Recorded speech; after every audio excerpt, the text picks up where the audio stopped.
Hello, I'm Delusion Dispeller, continuing on with our next video.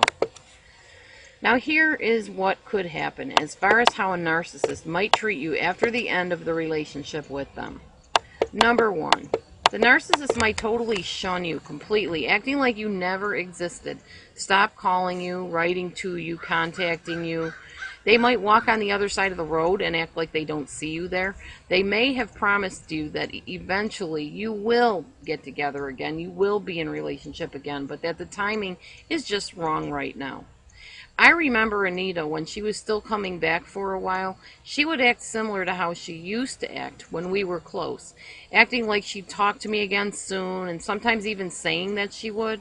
But as much as I wanted to keep holding on to that hope that she meant it, I wouldn't hear from her until I finally broke and reestablished the contact. It got very old very fast, my having to always chase after her to get a bone thrown to me for a moment, only to know that it was her placating the poor girl who couldn't get past the breakup with her, which is the role that I played at that time.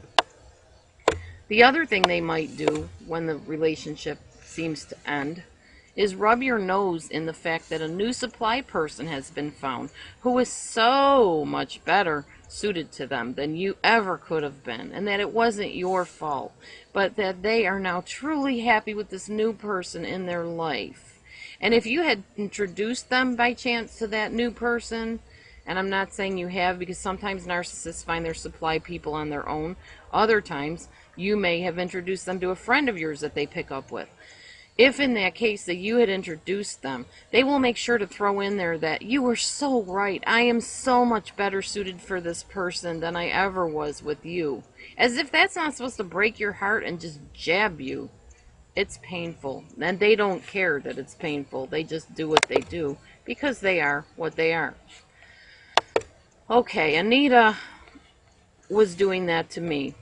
And she actually came to me and told me how my former best friend, which is her next supply source at the time, was so suited perfectly to be with her in ministry, and how they had plans to meet in person and minister together, as if this would not just about emotionally kill me at the time. At one point, she and my former best friend took me into an online room and proceeded to compare notes about how I was when I visited them in person.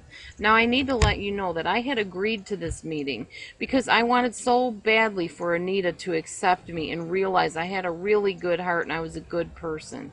So I let them take me into this room. I went in there willingly, which I didn't have a problem with. I allowed them to critique me and how I acted when I was staying with them at their houses.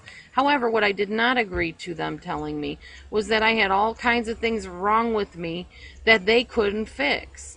And then letting me know that not only could they not help me, but they didn't know anybody else who could. They had no idea who could.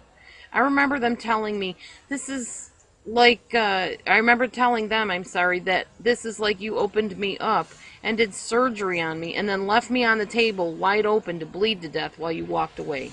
Because that's what it felt like. I'll be right back with my my next video. Thanks.